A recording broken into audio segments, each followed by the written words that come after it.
Good afternoon, my name's James Peck from Peck Farms, Scotland Farm, Dry Drayton in Cambridge.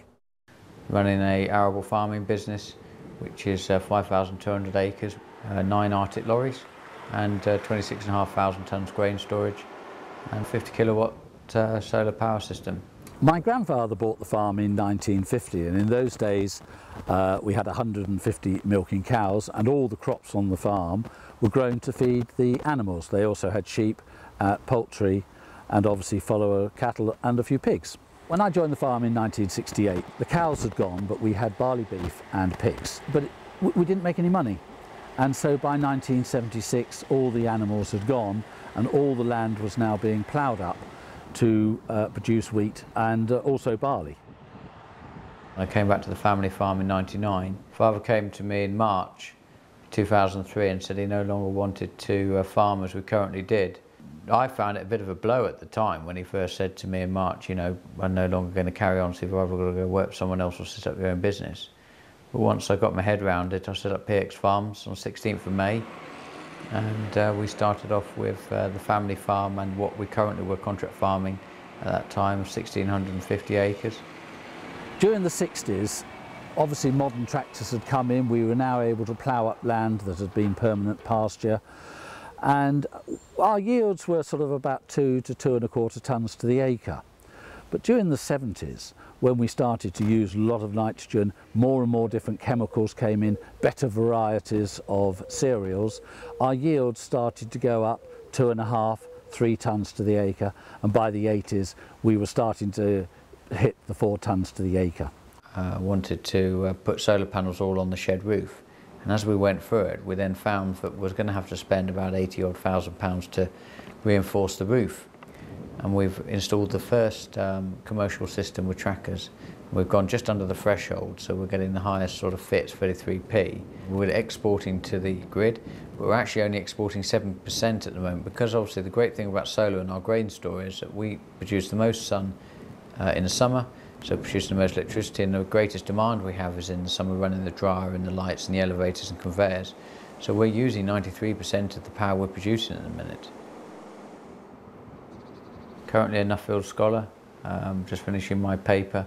I have found that actually the countries where they don't have any form of support, like single farm payment, the innovation is staggering, and the ways in which they'll establish a crop and grow a crop, and the adoption of different techniques, whether it's GM or GPS, the uptake is a lot greater than what it is in the UK.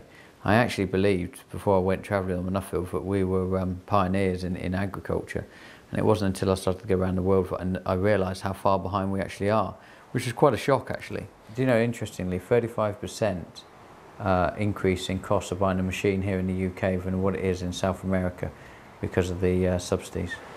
Certainly in the next sort of 5-6 years for myself, there's going to be a great deal of change with GPS, with zero-till, direct drilling operations and fertiliser placement. The one thing we have to concentrate on, which I'm working on now, is controlled traffic farming, where we actually concentrate on where we drive and where the wheels are placed, so that there's ground in the fields that don't have any form of compaction, so that that is then more suitable to be able to adopt a direct drilling based regime. Whereas at the moment we're having to cultivate, which is mainly to bury trash and to get rid of residual chemicals, and also get rid of the compaction which we put there.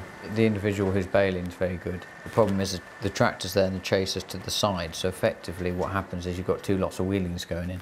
We've got to find a way of running in parallel together and then picking the bale up on the side, so that the wheels of the chaser run on exactly the same wheels as the baler and the combine before that, and then the drill and the sprayer before that.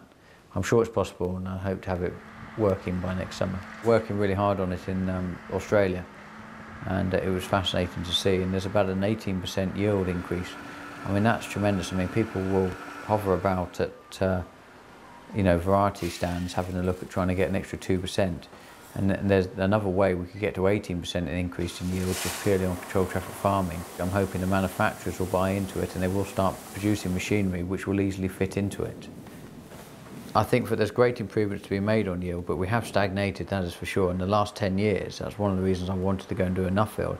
I didn't feel that we had any great advancements from when artificial fertiliser came in those early, in the 70s period, and the farming techniques have improved. I think about my guys. At 1 minute I'm asking them to use GPS equipment, drive machinery, next minute I'm asking them to jump on a lorry, then I'm asking them to weld something, or start doing some concreting. I mean, the skills in my workforce is just tremendous, and I've got such versatile individuals. The farming businesses have got to change over the next 10 years, and there's got to be 25,000 acre farming businesses which are delivering more back to the environment. The scale of farming has got to change to make us more competitive. Talking about scale puts a lot of people backs up. A lot of people aren't keen on it at all, because obviously they've been farming a certain way for a long time. But I think that travelling around the world and seeing how businesses are changing size and shape and how they are scaling up, I cannot see that the small farming system on the subsidies is long term.